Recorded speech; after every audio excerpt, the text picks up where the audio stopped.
पहिली बातमी येते अकोल्यातून।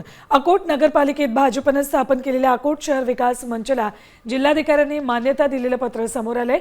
अकोट नगरपालिकेत भाजप आणि एमआयएम आघाडी झाली आहे। नगरपालिकेत बहुमत नसलेल्या भाजपने 5 नगरसेवक असलेल्या एमआयएमला सोबत घेतलं होतं। या युतीवर मुख्यमंत्री देवेंद्र फडणवीस आणि एमआयएमच्या नेत्यांनी नाराजी व्यक्त केली होती। त्यानंतर एमआयएम अकोट शहर विकास मंचला दिलेलं समर्थन मागे घेतलं होतं। एमआयएम कडून समर्थन मागे घेतल्याचं पत्रही जिल्हाधिकाऱ्यांना देण्यात आलं होतं। मात्र एमआयएमच्या पत्रावर काय कारवाई झाली हे कळू शकलेलं नाही।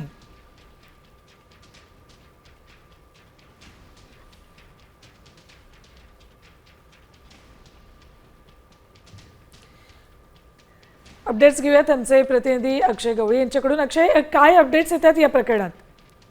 निश्चितच या जे अकोट शहर विकास मंचाला कुठे जिल्हाधिकाऱ्यांनी मान्यता मिळाल्याचं हे पत्र आहे। या ठिकाणी जर पाहिलं तर एमआयएम दोन्ही सेना, दोन्ही राष्ट्रवादी आणि बच्चू कडूचे प्रहार जनशक्ती पार्टी एकत्र आली होती। त्यानंतर 7 जानेवारीला कुठतरी युतीची चर्चा झाली।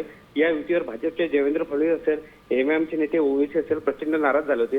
त्यानंतर कुठेतरी एमआयएमनं या पत्राला म्हणजे अर्थातच एक पत्र काढत समर्थन मागे घेतल्याचं सांगितलं होतं। अक्षय, तुमचा आवाज आमच्यापर्यंत पोहोचत नाहीये। पुन्हा संपर्क साधण्याचा प्रयत्न करू। तुर्तास धन्यवाद सर्व माहितीसाठी।